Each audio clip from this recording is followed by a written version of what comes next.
Hey guys, tonight we tumble back into a world where candlelight flickers over rough-hewn walls, where the air is thick with the scent of tallow and damp stone, and where whispers carry farther than footsteps. You are stepping into a 6th century Frankish palace, its corridors narrow and shadowy, its chambers crowded with people who all smile a little too widely when they greet one another. Every corner smells of rivalry, and every doorway could be the start of someone's downfall. You probably won't survive this if you try to play it straight, but then again, maybe surviving isn't the goal. Maybe it's about learning how people like Fredegund twisted survival into an art. So before you get comfortable, take a moment to like the video and subscribe, but only if you genuinely enjoy what I do here. And hey, if you're listening right now, drop a quick comment with your location and the time where you are. I love seeing how far these stories travel. Now dim the lights, maybe turn on a fan for that soft background hum, and let's ease into tonight's journey together.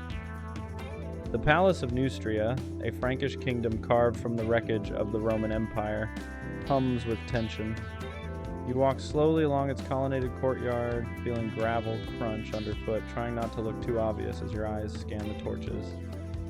They sputter in the wind, lighting the faces of guards who look like they'd rather be raiding villages than standing watch.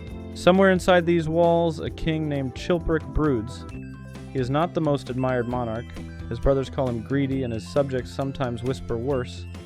But in this half-broken age, he is powerful enough that people bend their knees, even if their minds don't follow. And it's here that you first catch sight of her. Fredegund. Not yet crowned, not yet notorious, she moves lightly among the servants, her voice low, her eyes alert. She is technically invisible, little more than a slave turned lady-in-waiting, but her presence is magnetic in that way, where you don't realize you're watching her until too much time has passed. Her hair is tucked neatly, her gestures modest, but the way she listens when others talk. Absorbing, storing, calculating, hints at something coiled beneath the surface. The 6th century is not kind to women who aim high. The law codes scribbled down by scribes borrowing bits from Roman precedent still imagine a world where female power is limited to household corners. Yet queens here often outmaneuver kings, slipping through cracks in protocol. You remember Clotilde, grandmother to these Merovingian rulers, who persuaded her husband to convert to Christianity, and in doing so, shifted the spiritual axis of an entire kingdom. That little reminder hums in your ear. Don't underestimate the supposed background characters.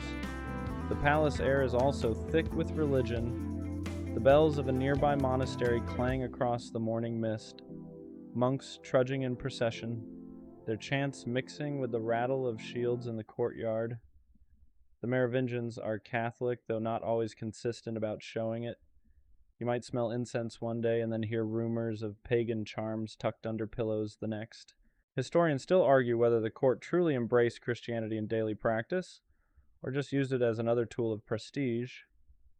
Meanwhile, the power structure around you is fragile. Kingdoms fracture and recombine with each brother's death, like shards of glass shuffled on a table. Alliances are sealed with marriages, which means queens are chess pieces, but also chess players if they dare. Tonight, as you stroll deeper into the palace halls, you pass a scribe bent over parchment, copying laws and annals that will survive long after the torch smoke clears. Some of those scribbles will later become the only surviving words about Fredegund, and let's just say those chroniclers were not exactly her fan club. Imagine a medieval Yelp review written by someone who already hated the restaurant before sitting down. At this stage, though, she is just a presence in the background. Like a candle no one notices until it gutters and fills the room with smoke. You drift past woven tapestries showing hunts, boars pierced by spears, kings triumphant. They look bold, but the fabric frays at the edges, much like the dynasty itself. Here's a quirky tidbit for you. Some sources claim that in these Frankish palaces, guests might be offered drinks sweetened with honey, but also thickened with egg yolk. Sort of an ancient custard beverage. It sounds odd, but when the nights are long and cold, maybe it hits just right. Picture yourself holding that warm, slightly clumpy cup, pretending to sip politely while really just trying not to gag. All around, the murmur of intrigue hums like a hive. Messengers arrive dusty from the road, bearing letters sealed in wax, the kind that can unseat queens and ignite wars. Courtiers bow, flatter, then retreat to corners to scheme. You catch a whisper about Spain, another about Burgundy, the constant shifting of alliances, and there in the middle, unnoticed by most, is Fredegund, cataloging all of it, storing details like coins. The funny thing is, if you asked anyone right now whether this quiet woman would one day orchestrate assassinations, topple rivals, or command armies, they'd laugh into their honey egg custard. She's just a servant, after all. And yet you feel the hairs on your arms prickle with the sense that history loves an underdog with sharp teeth. Think of it this way. Every great scandal, every whispered rumor you've ever heard began as a perfectly ordinary day that nobody thought twice about. Tonight's story begins in that same quiet rhythm. The torches flicker, the wind carries a whiff of hay and smoke, the king sighs into his goblet, and in the shadows a woman is sharpening her patience, waiting for her chance to trade invisibility for influence. You step softly back into the corridor, hearing a lute strum in the distance. The tune is clumsy but heartfelt, maybe a servant practicing after hours. For a moment, the palace feels almost gentle, almost like a place of ordinary life. But you know better. This is the stage on which power, lust, and survival will play out in ways that still shock centuries later. And tonight, you're not just a spectator, you're right there, walking the stone floors, ears open, waiting for the scandal to unspool. You follow the faint shuffle of feet across polished stone, trailing into a quieter wing of the palace. Here, where the torchlight barely reaches, life is less about crowns and councils, and more about laundry steaming in copper basins, loaves of coarse bread cooling on boards, and hands reddened from endless scrubbing. This is the world where Fredegund begins. Not a throne room, not a battlefield, but the servant corridors where power seems laughably distant. Yet this is where her skill at listening, watching, and waiting starts to ferment. You see her bent over a wooden bucket, sleeves rolled, eyes lowered in a posture of obedience. A ring of keys clinks at a steward's belt as he passes by, muttering about grain shipments. Fredegund doesn't interrupt, doesn't comment, she just lets her ears capture every word. That's the trick. While others see only chores, she treats the palace like a living manuscript. The details others overlook, she files away. In the 6th century Frankish world, social mobility was a tricky beast. Technically, if you were born a slave, that was it. You lived and died at the bottom rung. But reality was blurrier. Kings needed loyal attendants, ladies of rank needed tireless companions, and sometimes, through wit or beauty, a servant could slip upward. Historians still argue whether Fredegund was born enslaved or simply of very low status, but what's certain is that she transformed invisibility into her advantage. The palace buzzes with languages, Latin prayers, Germanic dialects, snatches of Gallo-Roman phrases. You imagine trying to keep up, like a modern tourist fumbling with a translation app that only half works. Fredegund doesn't stumble. She listens until she can imitate perfectly. Words are power, and she hoards them like gold, a mainstream fact you can pin to the wall. The Merovingian dynasty, descendants of Clovis, ruled over the Franks with long flowing hair as their symbol of legitimacy. Cut that hair, and you stripped a man of his right to rule. It was less a fashion choice and more a crown that grew from the scalp. Now imagine the scene. Princes carefully combed, their locks tended like relics, while nearby servants clipped their own hair short for practicality. You picture Fredegund brushing Chilperic's royal mane one day, the strands glinting in candlelight, and you realize how proximity creates opportunity. But here's a quirky tidbit. Some sources claim that Frankish nobles used hollowed-out horns as drinking vessels, and occasionally those horns were tipped with precious metal. To drink from one was to announce your rank, but it also made spills very public. Imagine dropping your noble horn of mead in front of everyone, like fumbling your triple shot latte onto your laptop in a cafe. Embarrassing? But Fredegund probably took note of such accidents. Weaknesses, however small, made people human and exploitable. Step by step, she graduates from background noise to trusted attendant. You see her carrying messages, holding jewels, managing the queen's wardrobe. The current queen, Audovera, doesn't view her as a rival. Why would she? To Audovera, Fredegund is a loyal shadow, a handmaiden who smooths gowns and braids hair. But you can almost hear the future whispering, shadows don't always stay flat against the wall. You imagine evenings where the court gathers for feasts, tables sagging under roasted boar, cheese wheels, and flatbread. The high tables laugh too loudly, the low tables whisper too carefully. And there is Fredegund, circulating with pitchers, topping cups, her face neutral. Yet every laugh, every eye roll, every muttered aside is catalogued. Later, when accusations fly or alliances crumble, she already knows who secretly despises whom. That's how you build a mental arsenal without ever unsheathing a blade. Still, the risks are real. You don't just climb in this world without slipping on spilled wine. If a rival noticed her ambitions too soon, Fredegund could have been sent back to obscurity, or worse.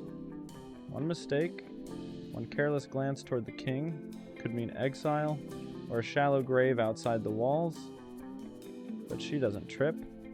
She moves like someone crossing ice, weight balanced, eyes always on the next foothold. And here's where the scholarly debates heat up. Did Chilperic notice her first? Or did she, with subtle nudges and lingering glances, plant herself in his line of sight? The chronicles, written mostly by churchmen who distrusted her, paint her as a temptress, a woman of dangerous charms. But historians still argue whether that's just misogyny wrapped in ink. After all, kings weren't exactly saints when it came to pursuing women, with or without encouragement. Perhaps it was less seduction and more inevitability. Chilperic was always going to find someone, and Fredegund was simply ready when he did. Picture her in the queen's chamber, holding a polished mirror while Audovera adjusts her headdress. The queen hums softly, oblivious, while Fredegund studies every angle of power. The jewels, the gowns, the quiet authority Audovera commands. You can almost feel her thinking, if I had that seat, what would I do differently? The thought is dangerous, but it flickers anyway, like a candle in a draft. By day she bends, by night she dreams. She sharpens her skills, not with blades, but with timing. It's like watching someone learn chess by first carrying the board, then memorizing the moves whispered over it, until eventually they can play blindfolded. And just when you think she might remain a silent observer forever, the rhythm of court life shudders. A ritual, a baptism, a small mistake will soon open a gap wide enough for Fredegund to slip through, and once she takes that step, she will never fade back into shadow. But for now, in this quiet wing of the palace, she's only a servant, her footsteps muffled, her eyes wide, her ambition hidden behind lowered lashes. You lean back, listening to the hum of the palace settling into night. The servants retire, the nobles retreat to their chambers, and the corridors echo with a silence that feels deceptively safe. Fredegund is still there, still listening, still waiting. The story is coiled, and you know it's about to uncoil with a sting. You find yourself at the threshold of a chapel, the air cool and smelling faintly of damp stone and beeswax candles. The scene is deceptively peaceful. Golden light flickers against carved saints. Soft chants drift from the altar. But the calm is just a thin veil. Beneath it, the gears of palace intrigue grind mercilessly. Tonight you'll see how a single misstep in ritual, a moment so small it could be shrugged off anywhere else, becomes a weapon sharp enough to slice through a queen's crown. Audovera, Chilperic's first wife, steps into the chapel with her entourage. She is regal, poised, and used to these ceremonies. Her children's baptisms are not just religious milestones, but public affirmations of legitimacy. Everyone watches, bishops with hawk eyes, courtiers with greedy ears. To stumble here is like messing up the lyrics of a national anthem on live TV. Everyone will remember, and not kindly.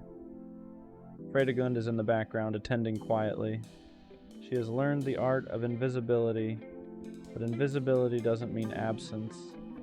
She's been listening, observing, calculating, and now perhaps whispering in the right ear at the right time.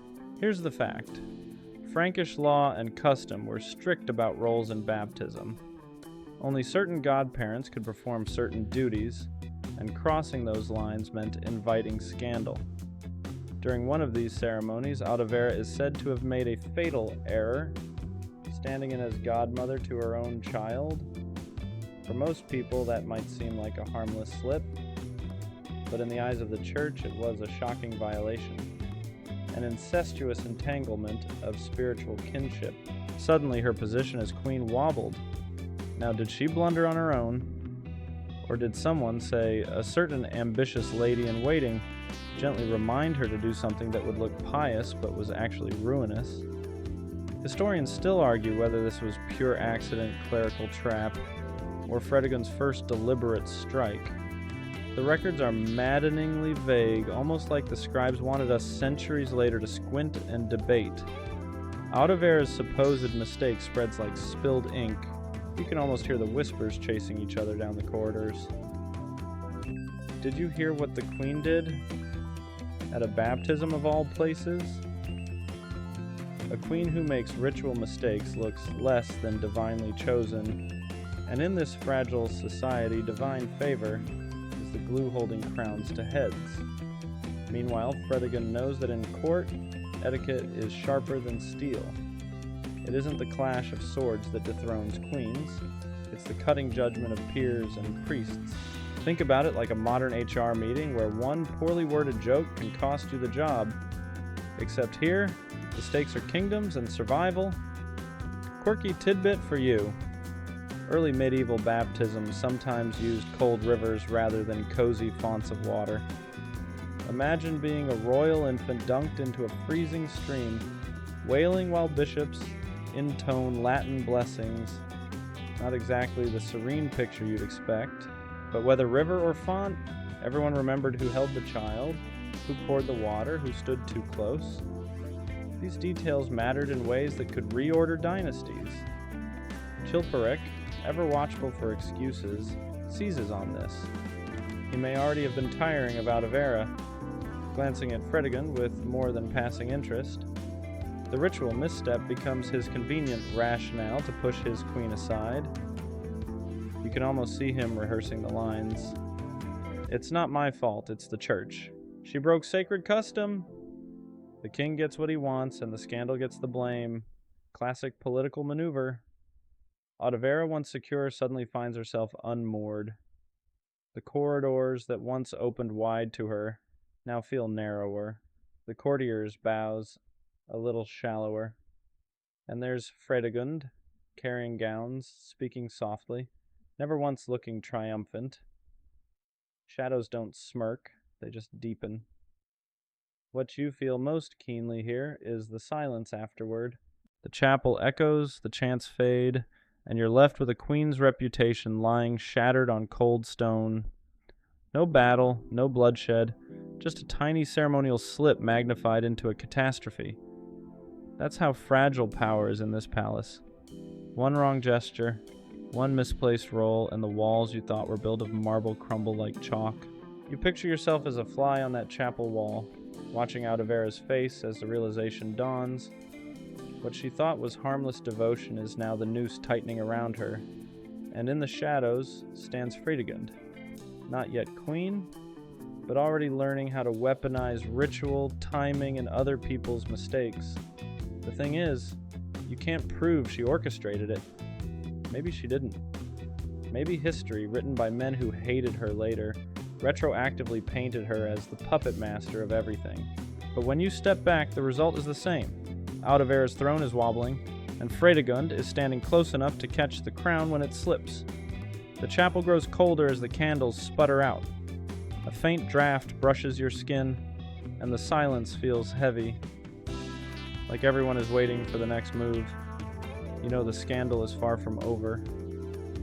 This was just a rehearsal, a test of how fragile the stage of power really is. And for Fredegund, the lesson is unforgettable sometimes. The sharpest dagger is hidden in a prayer book. You step carefully across a drafty hall where the walls are draped in heavy tapestries. Stags leaping, falcons stooping, kings triumphant. The colors are faded, but they still shout wealth, still whisper control. The room feels hushed, as though the fabric itself has absorbed too many secrets. Tonight you watch a royal marriage unfold, a union meant to bind kingdoms, but instead ending with a strangled silence that echoes for centuries. King Chilperic, restless and ambitious, looks beyond his own court. His brothers rule neighboring realms, and alliances are constantly shifting, sealed not just with treaties, but with the warm bodies of princesses sent across borders.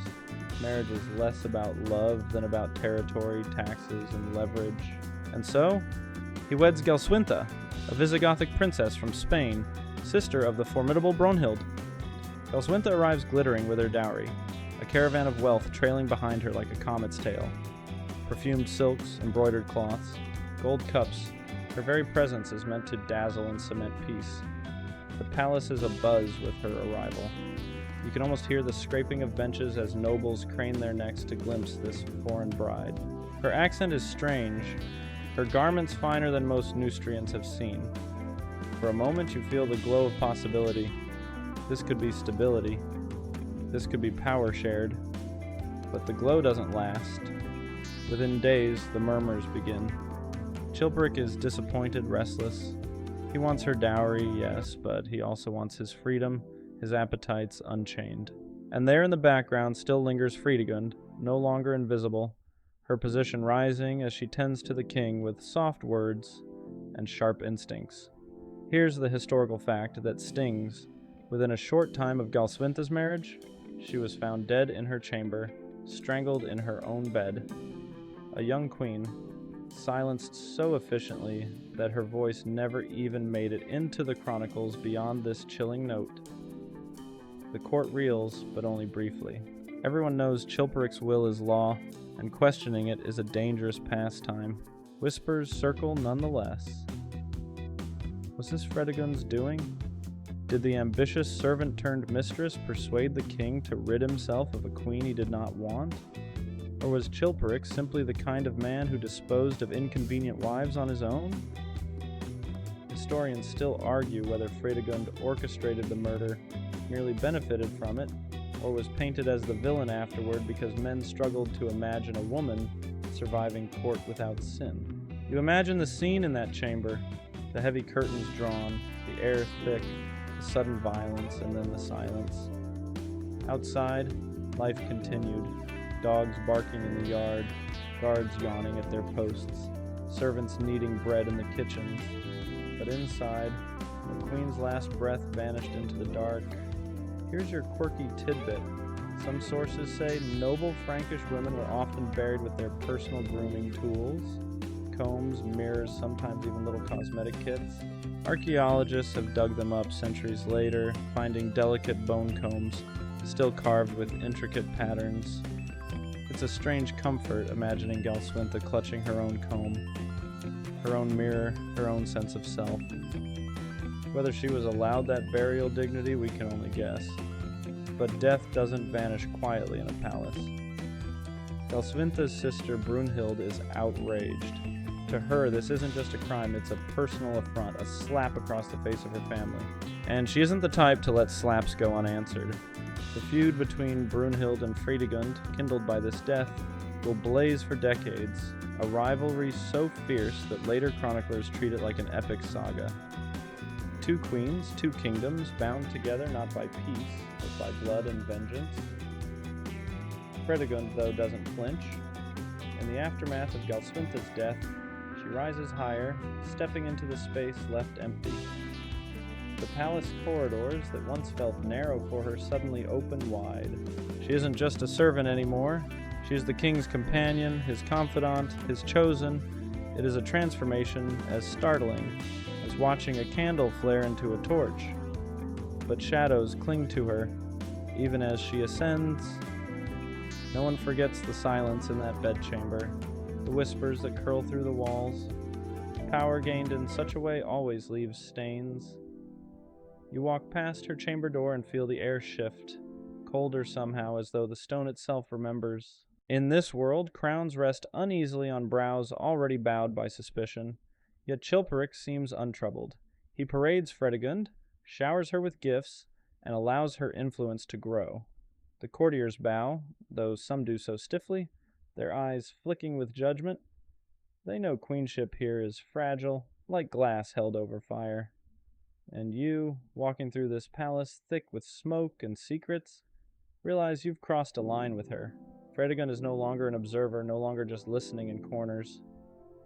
She has stepped into the storm itself, and whether she thrives or perishes will depend on how well she wields both charm and cruelty.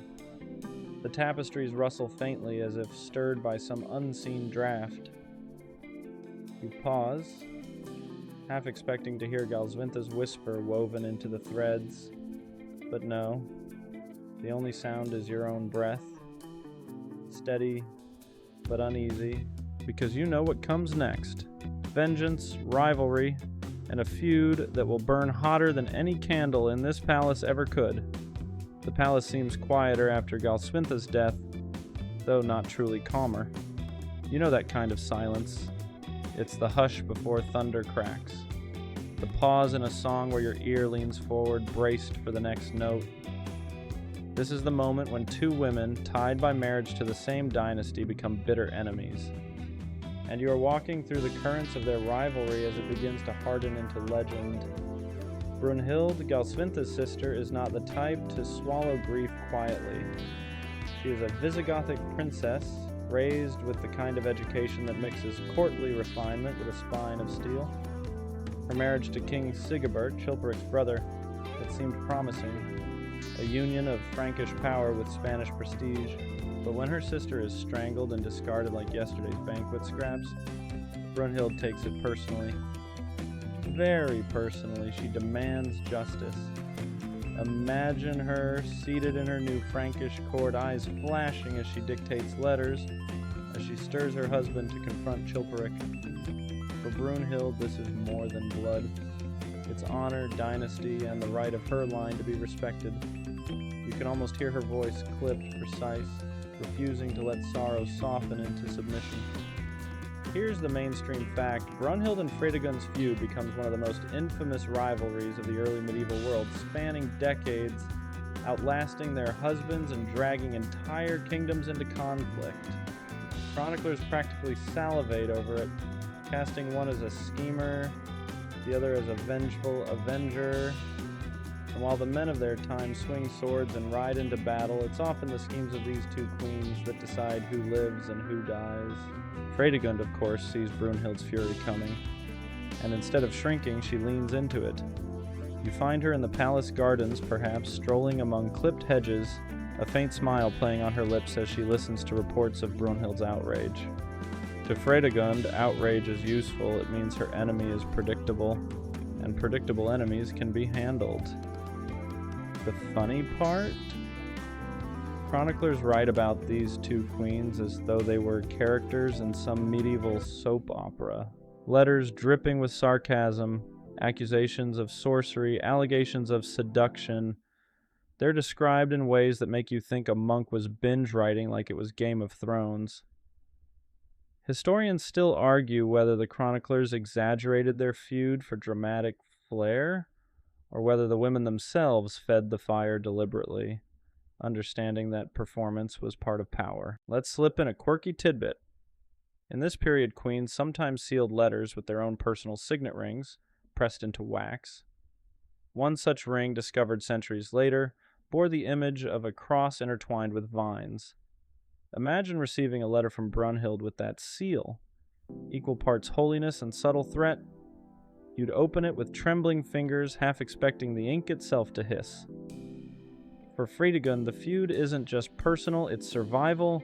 She knows Brunhild has the backing of Sigebert, who is generally considered the more competent and popular brother compared to Chilperic's. Fredegund must use wit where she cannot match brute force, so she sharpens her tools, manipulation, whispers, strategic gifts to bishops, the careful placement of allies in key positions. She is building a fortress not of stone, but of loyalty bought and borrowed. You can almost hear the letters crossing back and forth between courts, carried by weary messengers riding hard over muddy roads. Each letter adds fuel to the fire, turning grief into accusation, accusation into vendetta. The corridors of both courts hum with gossip, servants repeating what they've overheard until rumor hardens into something like truth. Step back for a moment, though, and you'll see something larger. This isn't just about two women, it's about kingdoms. Brunhild represents Austrasia, Fredegund Neustria. Their feud becomes a proxy war, a long chess match where pawns are armies and bishops are literally bishops. You find yourself imagining maps spread across wooden tables, stones marking troop positions, wine goblets sweating beside them. But the true players aren't always the kings, they're the queens whose words turn strategy into action. Still, in these early days, it feels rawer, more personal. You picture Fredegund standing before a polished bronze mirror, combing her hair, whispering to herself the names of her enemies like a prayer she intends to undo. Meanwhile, Brunhild does the same in her own court, vowing that her sister's death will never fade into silence. The air grows heavier around you, as though the walls themselves are bracing for the coming storm. You walk down a corridor where the torches flicker, and you know, the stage has been set. Two women, two courts, one endless feud.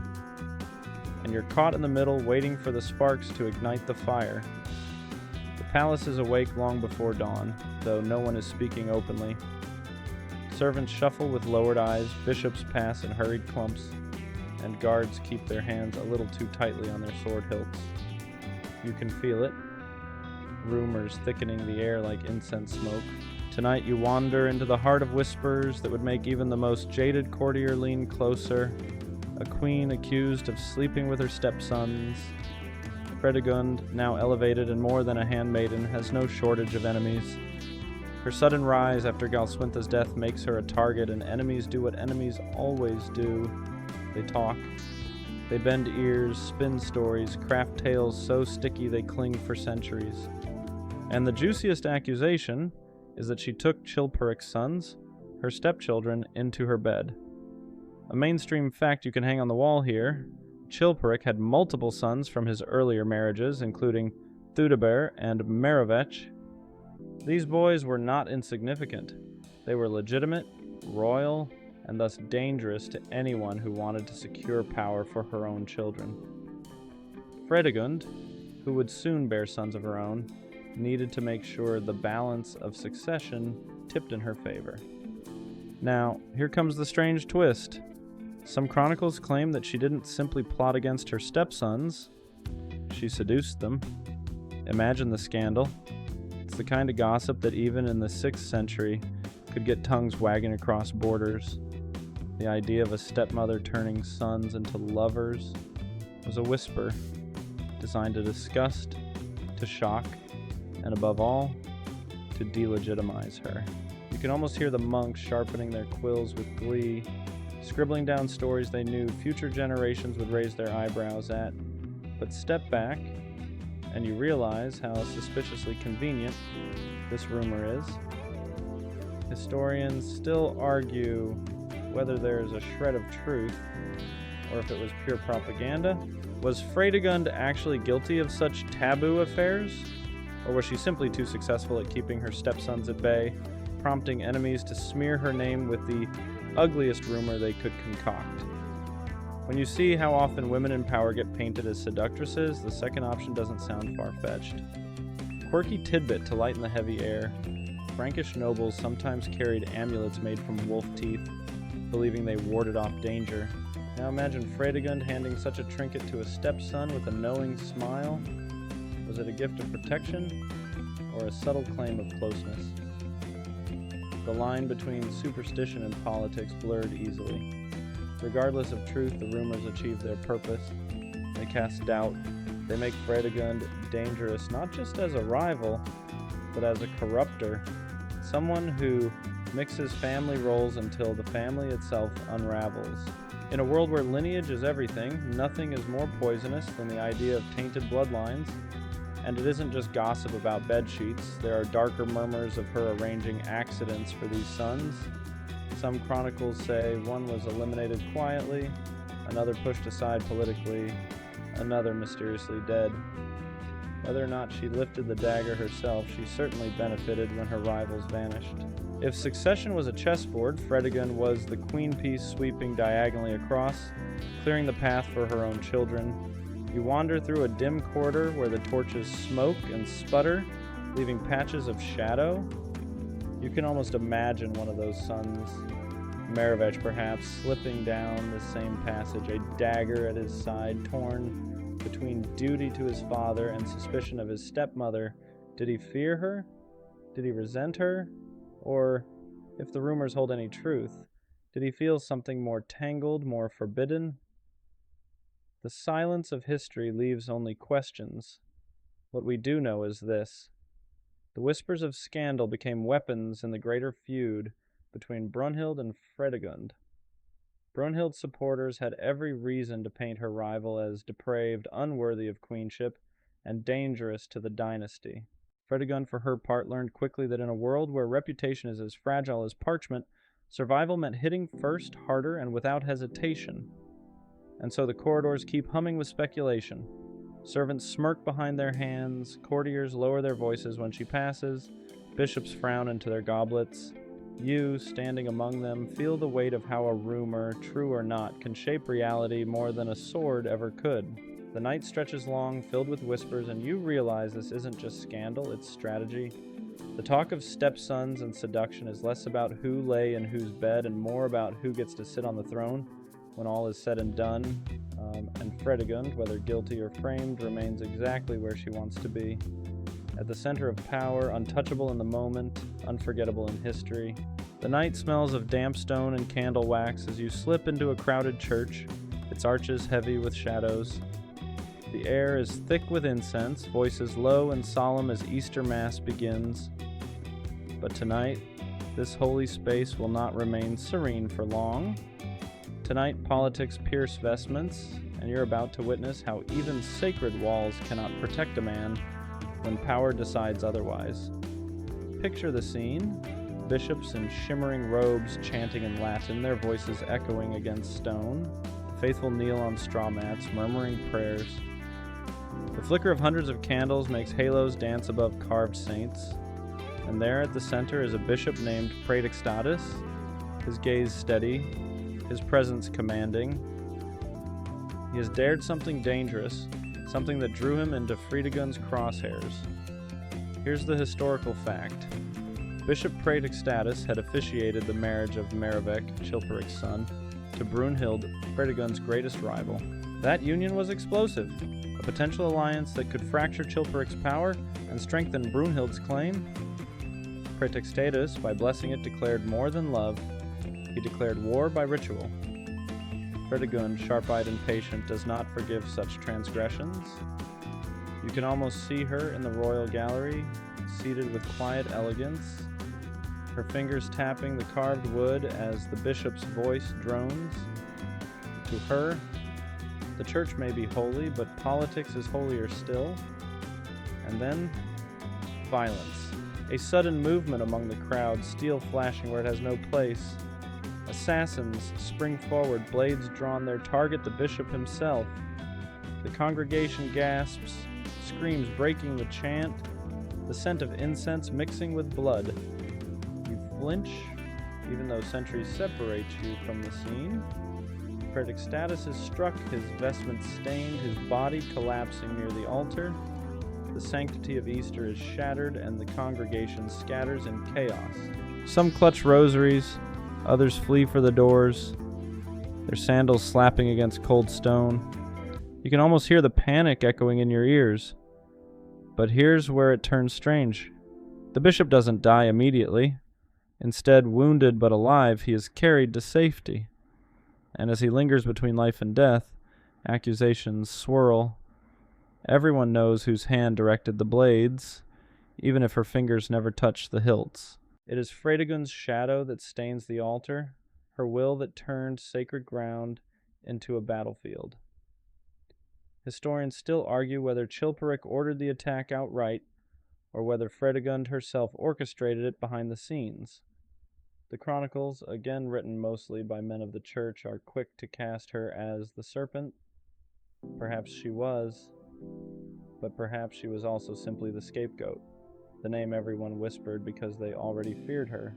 Here's a quirky tidbit. In some medieval accounts, church assassins were described as accidentally bumping into their victims with blades already drawn. Imagine trying to explain that in confession. "Forgive me, Father, I tripped with a dagger right into the bishop's chest 7 times. Not exactly convincing. A pretext status survives for a time, long enough to speak, long enough to accuse. His words, heavy and halting, implicate the queen, and when a dying bishop points his finger, even kings tremble, but Fredegund does not. She remains poised, her denial as calm as a lullaby. She insists she is innocent, her enemies are slandering her hands are clean. The congregation shaken disperses, but the memory of this Easter never leaves them. They saw the altar stained, the bishop carried out, the queen's shadow stretching longer. Sanctuaries may protect souls, but they cannot always shield bodies. As you leave the church, the cool night air hits your face, carrying the faint sound of bells tolling for Easter. They're supposed to proclaim joy, resurrection, new life. Instead, they sound like warnings, tolling for the fragility of even the holiest walls. And in the quiet, you sense Fredegund's lesson crystallizing. Nowhere is safe, not even at the altar if you stand in her way.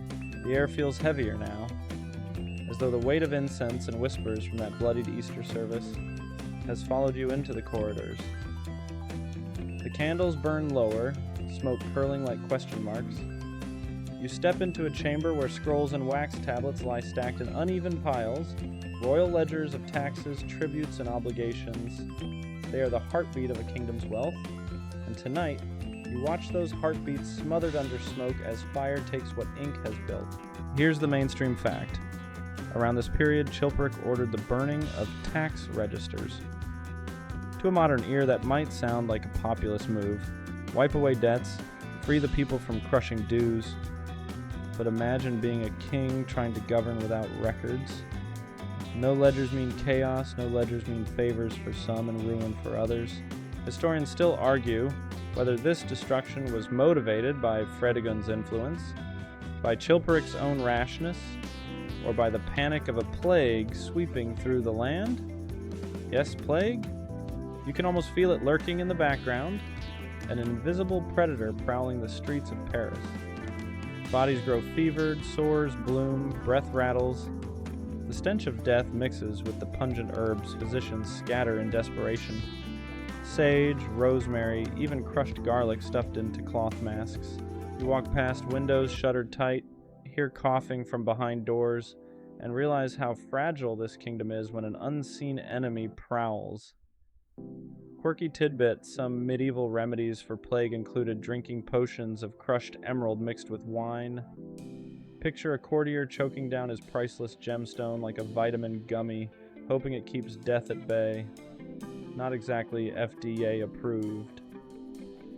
Back in the chamber, the ledgers crackle in the flames. Wax seals melt into puddles, parchment curls into ash. You smell scorched leather bindings, acrid smoke filling your nose. Some cheer, their debts vanished in a puff of smoke. Others panic. Without records, how will justice or fairness survive? In a world where wealth is tied to who owes what, fire erases not only debt but memory. And Fredegund? She watches, expression unreadable. Perhaps she sees opportunity. Without ledgers, power consolidates not in written law, but in personal favor.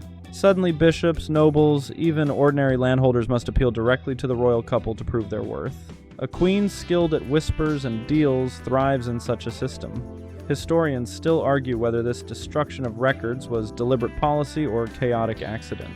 Was it meant to win popular favor, to weaken rivals who depended on written proof of landholdings, or simply a desperate attempt to appease divine wrath during the plague? The chronicles give us smudged answers, but you can almost hear Fredegund murmuring, Whatever the reason, the power flows my way now. The city outside groans under plague's weight. Funerals blur together, bells toll endlessly, carts rattle through streets piled with bodies, priests wave censers heavy with incense, hoping smoke might chase disease. You wander those streets in your mind, the air foul, the silence eerie when even dogs stop barking.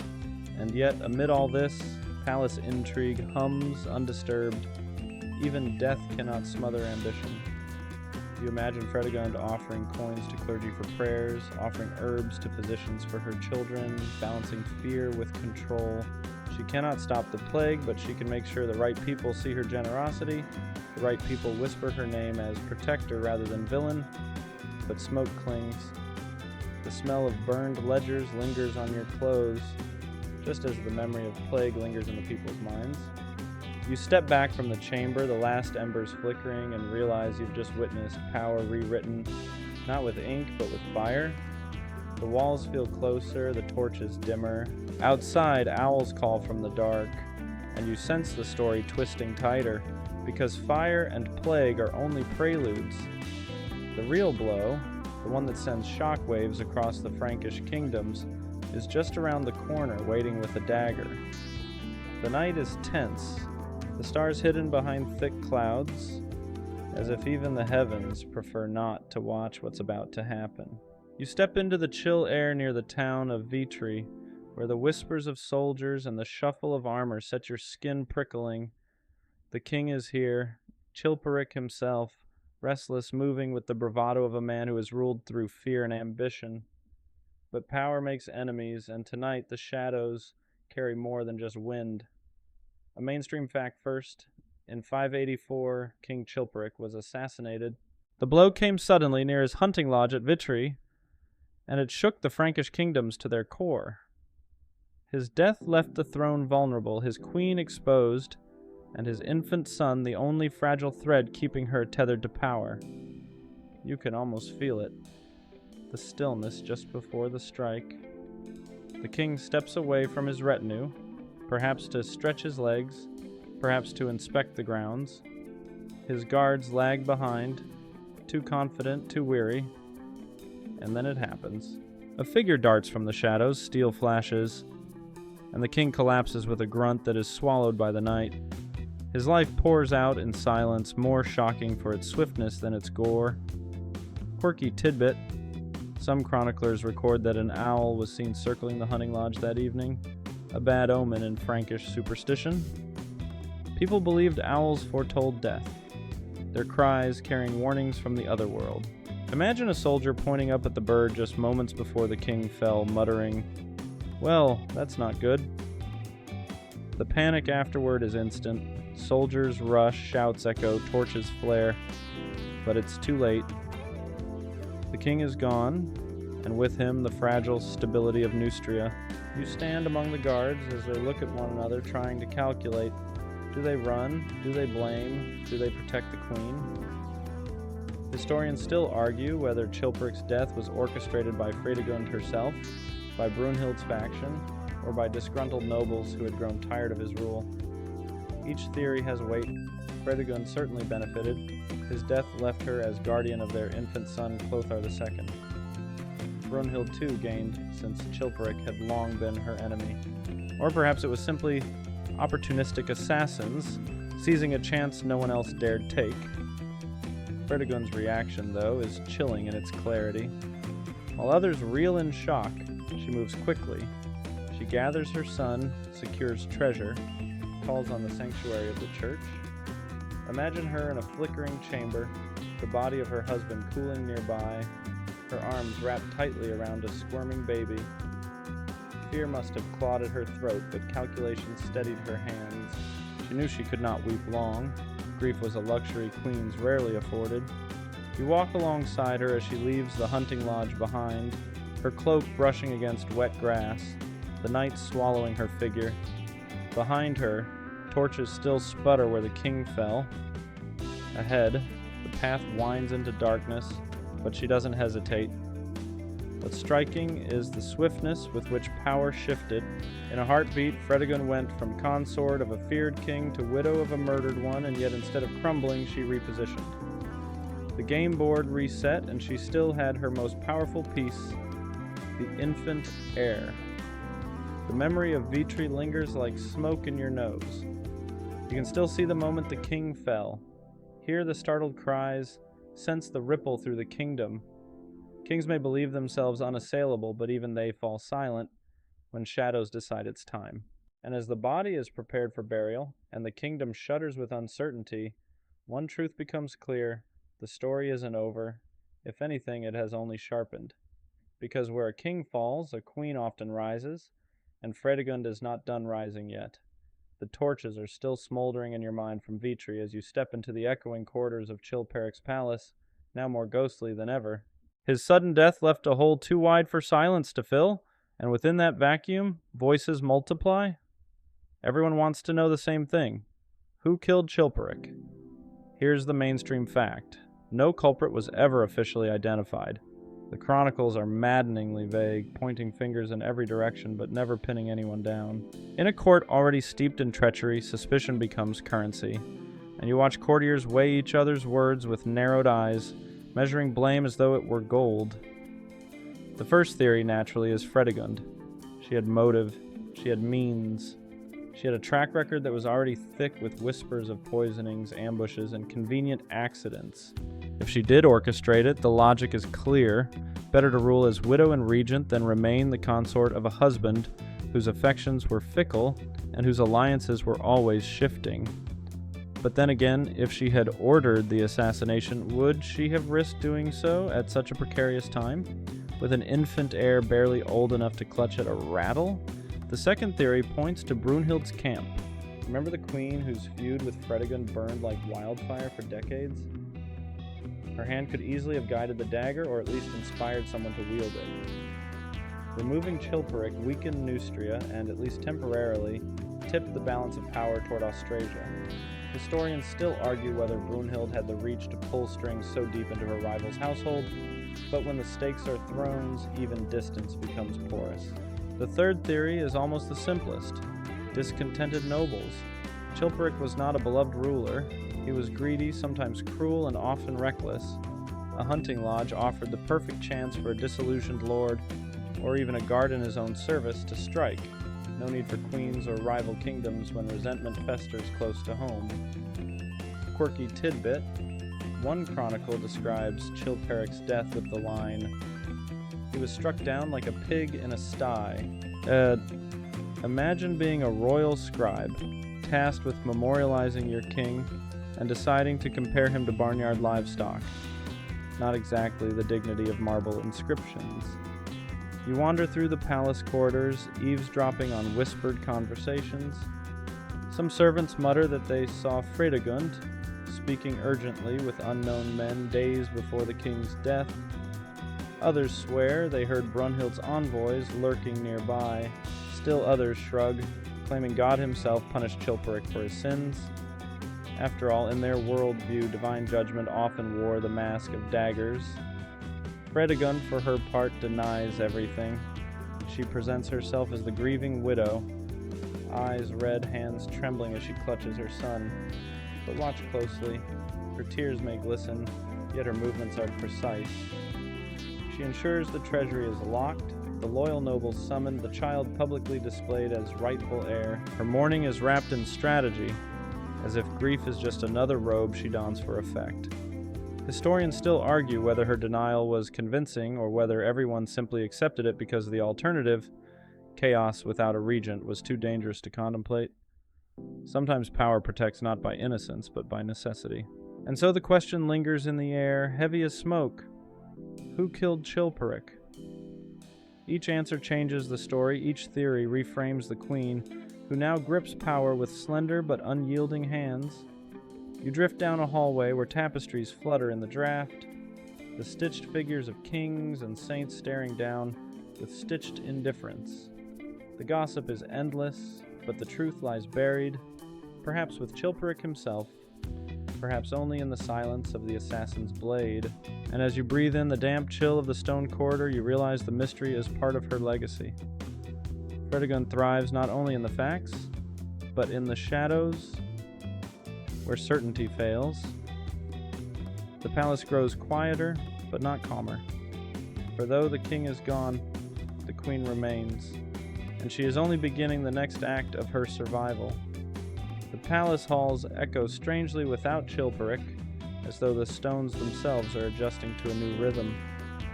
You trail behind Fredegund now, her black veil heavy over her hair, her infant son bundled in her arms. Grief clings to her like perfume, but beneath it you catch something sharper: calculation. The widow is not retreating, she is advancing, straight into sanctuary, straight into strategy. Here's the mainstream fact. After Chilperic's assassination in 584, Fredegund fled to the cathedral at Paris, seeking sanctuary with her infant heir, Clothar II. In the medieval world, holy ground offered more than prayer, it offered protection. Once inside, no sword could touch her without risking divine wrath. You can almost hear the clang of the great doors closing behind her, the echo like a judge's gavel. The church is cool and dim, its vaults stretching like ribs overhead. Candles flicker, throwing halos around statues. You hear the shuffle of monks' sandals, the murmur of Latin prayers. And there, among the relics and incense, Fredegund kneels, one hand on the altar, the other wrapped around her baby.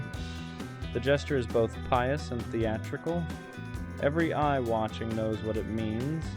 She ties her son's fragile future to the will of God, or at least to the power of his representatives. Quirky tidbit: bishops in this era sometimes tested relics by dropping them in boiling water. If they didn't bubble, the relic was real. Imagine Fredegund side-eyeing that process, while entrusting her life to the same men who believed a saint's shinbone could pass a cookpot test. Coins change hands quickly. Fredegund knows that prayers alone won't protect her.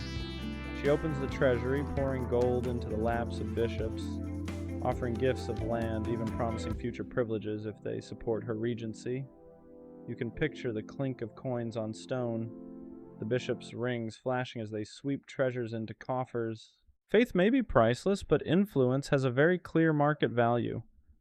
Historians still argue whether Fredegund genuinely believed in the sanctuary of the church, or whether she cynically used it as a shield. The truth may be both. She could kneel sincerely at the altar, while also calculating how much each candelabra of gold bought her in political loyalty. Survival often requires a blend of faith and pragmatism. Outside, the kingdom trembles. Nobles circle like wolves, each one sniffing for weakness, each one considering whether to support the widow or seize the crown for themselves. Without Chilperic, Neustria looks vulnerable, but with Fredegund clutching her son in the cathedral, those same nobles hesitate. To strike against her here would not just be treason, it would be sacrilege. The baby fusses in her arms, tiny fingers curling around the veil's fabric. He is more than a child, he is the anchor of her power. Without him, she is merely a widow. With him, she is regent, queen mother, protector of the dynasty. Every breath he takes is a reminder that her story is not yet finished, and she is not idle in sanctuary. She dispatches messengers, forges alliances, reminds every wavering noble that the infant is their rightful king. She promises rewards for loyalty and threats for betrayal.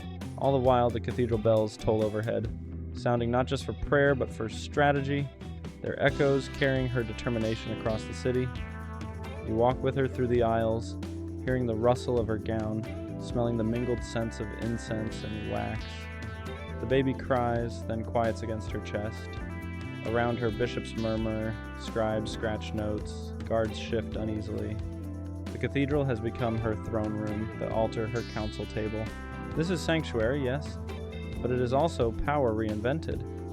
And as you step out into the twilight beyond the church doors, you realize that Fredegund has done something remarkable. In a world that expected widows to fade, she has turned grief into a fortress, gold into persuasion, and a cradle into a crown. The bells of Paris still echo faintly in your ears as you march with Fredegund into the open air of the battlefield. The year is 593, the place is Droisy, and the cold wind tastes like iron. You stand among troops wrapped in furs, shields glinting, spears angled toward the horizon. The enemy, Austrasian forces loyal to Brunhild, presses near, their banners snapping like angry tongues. And at the heart of Neustria's line stands a figure no one expected, a widow queen cloaked in black, directing her men with the calm of a seasoned commander. Here's the mainstream fact. At the Battle of Droisy, Fredegund led Neustria's forces against those of her old nemesis, Brunhild. Against expectations, the Queen Mother's army achieved victory, scattering the Austrasians and securing her infant son's throne for a little while longer. Imagine the shock in a world where women were often confined to cloisters and cradles, not command tents. The soldiers look uneasy at first. What are they to think of a queen giving orders where kings once shouted? But then Fredegund shows her steel. She rides along the lines, her voice carrying, promising rewards, invoking loyalty to the boy king. Her black veil whips in the wind like a banner of its own. You catch a flicker in the soldiers' eyes. They believe her, or perhaps they fear her enough to obey. Either way, it works.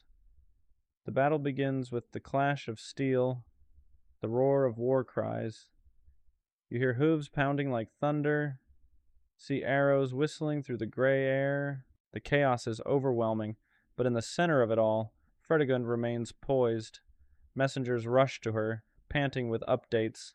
She adjusts the formations with precision, sending cavalry to flank, ordering infantry to hold ground.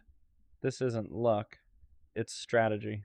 Quirky tidbit: Frankish warriors sometimes carried charms carved from boar tusks into battle, believing the animal's ferocity would rub off on them. Picture Fredegund smirking at the idea, while she demonstrates that brains, not boar teeth, often decide the day. And then, the turning point, an Austrasian wing falters, perhaps from exhaustion, perhaps from poor ground. Fredegund seizes the moment. She orders a sudden push, a coordinated surge that slams into the weakness. The enemy lines buckle, panic spreads, and soon what began as a contest of steel dissolves into rout. Men drop shields, horses bolt, banners fall. The wind carries the cries of defeat as Austrasia scatters. Historians still argue whether Fredegund personally devised the tactics, or whether seasoned commanders whispered them in her ear. The chronicles, written mostly by monks skeptical of women in power, sometimes portray her victory as miraculous rather than tactical. A way of saying God fought for her rather than admitting she knew how to maneuver troops. But even if she relied on generals, her ability to command, respect, and hold her army together cannot be dismissed. Queens did not often lead victories, but Fredegund did. As the battlefield quiets, you walk with her through the aftermath. The ground is littered with broken shields, the air thick with smoke and the metallic tang of blood. Ravens circle overhead, waiting. Fredegund's cloak drags through mud, but she holds her head high. Around her, soldiers cheer, banging weapons on shields, chanting her son's name. For this moment, she has done the impossible, secured his survival, not by dagger in the dark, but by daylight victory. She does not smile much, but her eyes flash. She knows that this triumph is temporary, that Brunhild will not rest, that enemies will regroup. But for tonight, she has proven herself in a language no one can ignore. Battlefield success. And as campfires crackle in the dust, and men laugh in relief, you sense the deeper meaning. This wasn't just about Droisy. It was about Fredegund, showing the world that queens, even vilified ones, could lead armies, win battles, and carve their names into history with more than whispers. The battlefield mud of Droisy still clings to your boots as you step back into the polished marble of the palace. Victory has steadied Fredegund's throne for now, but survival is never static. Power in her world requires a constant mix of velvet gloves and hidden daggers. Tonight you watch her at a long oak table where bishops sip wine, nobles gossip, and somewhere in the shadows, assassins wait for their cue. The mainstream fact: Fredegund spent her later years balancing ruthless violence with conspicuous generosity.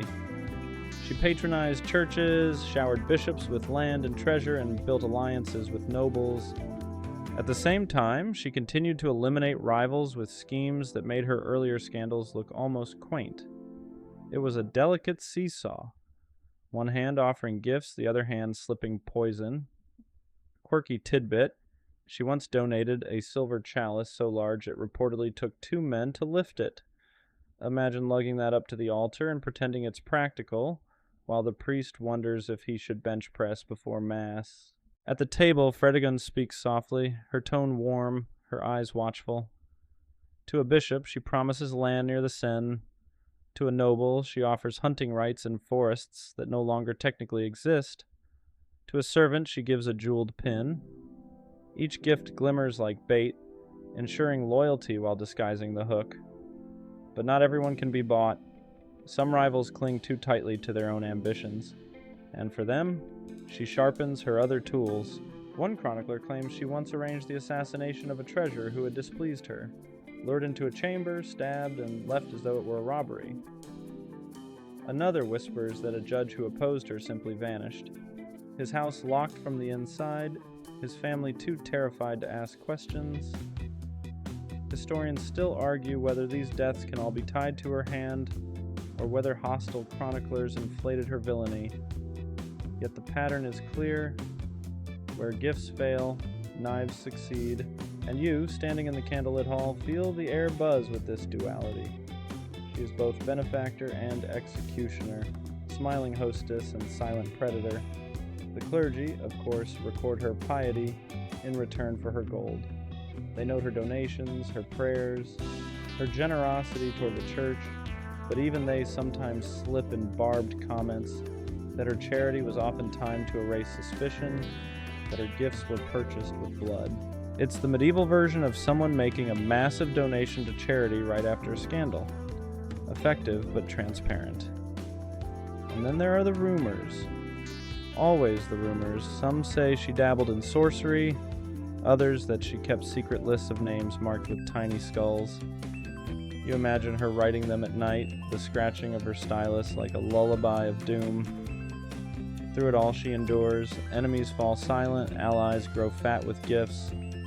Her son remains at her side. Fredegund's palace hums like a hive, buzzing with energy both sweet and dangerous.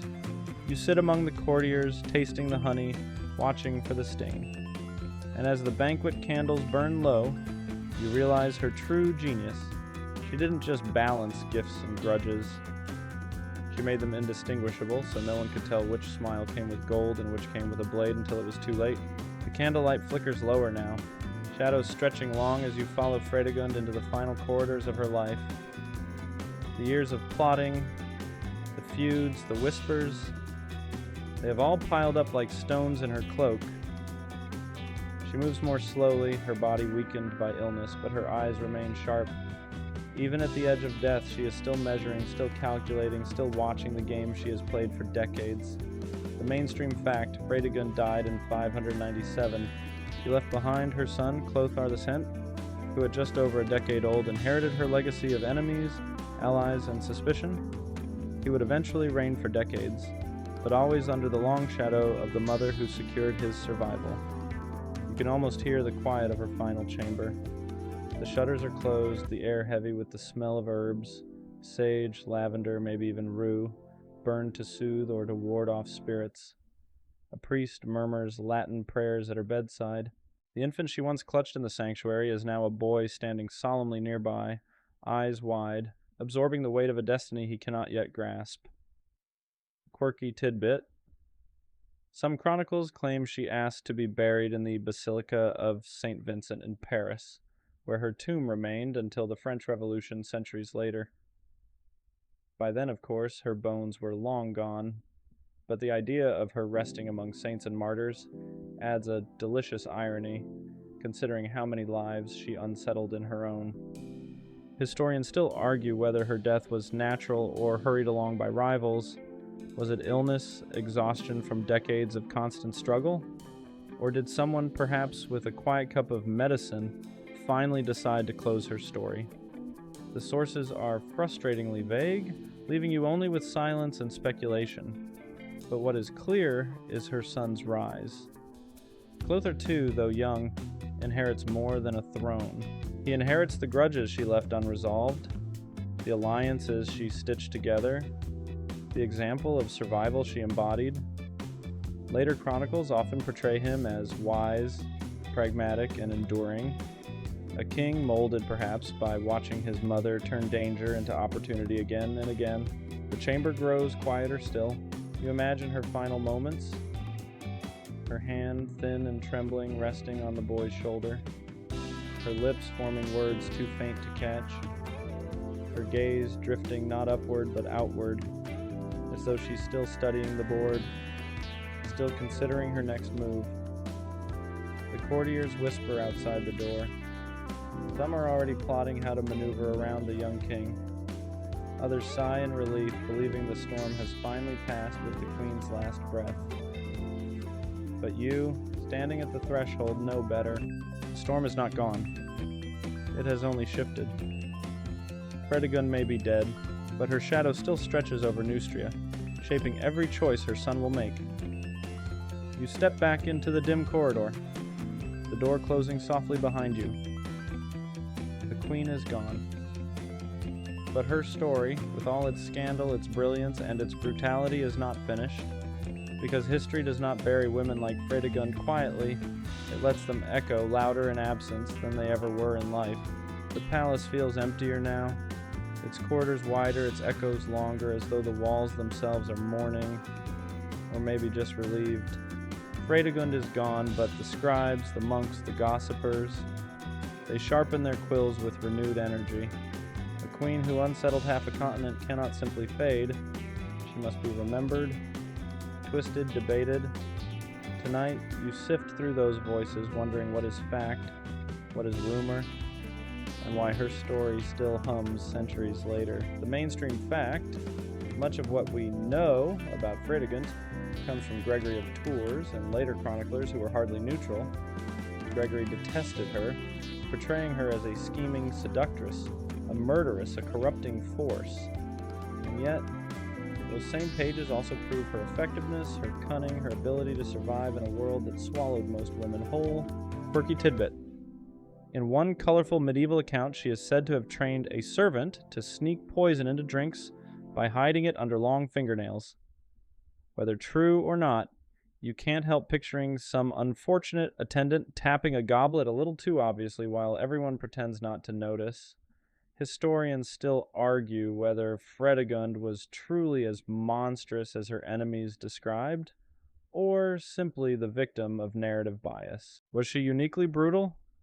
Or was she simply a woman playing the same cutthroat political game men played, only punished for her success by being immortalized as a villain? Modern scholarship leans toward the latter, suggesting she was neither saint nor demon, but a pragmatic survivor in a brutal age. You wander into a scriptorium, the air dry with dust and ink. Monks bend over parchment, their quills scratching furiously. Each one chooses which details to keep, which to omit, which to exaggerate. And you realize history itself is as much rumor as memory. The queen who slept with her stepsons, who stabbed bishops, who ruled from shadows, all of it filtered through layers of bias. But that's what makes her story echo at bedtime. She is not a tidy morality tale. She is messy, contradictory, fascinating. She forces you to question how much of what you believe about the past is truth, and how much is narrative designed to warn, to shame, or to entertain. The light grows dimmer as you sit with that thought. The monks pack up their inks. The palace closes its shutters, and the kingdom drifts toward another century. Yet the hum of her name lingers. Fredegund. Not forgotten, never cleanly defined, always walking that thin line between legend and history. And with that, your journey with her closes, not with certainty, but with the lull of questions that keep you company as sleep drifts closer. Now the story softens, the tension loosens, and the shadows recede. You feel yourself step out of the palace, leaving behind the torches, the whispers, the smoke. The night air is cool, brushed with the scent of grass and earth after rain. Above, the clouds part at last, and the stars glow faintly, like scattered embers in a vast hearth. Let your shoulders sink. The sharp edges of scandal and rumor fade into distance, into something like a dream that lingers, but no longer weighs heavy. Fredegon's voice, once so sharp and commanding, quiets into memory. You no longer hear daggers sliding from scabbards or bishops gasping at the altar. You hear only the slow rhythm of your own breath. The past has done its part. The quarrels of queens and kings, the feuds of sisters-in-law, the rumors of seduction and betrayal, they belong to another time. You are here, in the gentle now, where the only throne that matters is the pillow beneath your head. The wind outside is steady like the hush of pages turning in a faraway library. Each gust erases one more trace of the day's noise. Let yourself lean into that rhythm, into the quiet that promises rest.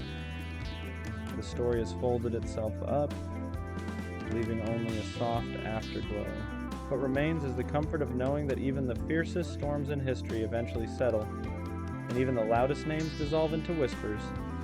So close your eyes, let the palace doors shut behind you. Drift into the safe dark where no daggers gleam and no rumors chase you. Sleep waits patiently, gentle and unhurried. Step toward it.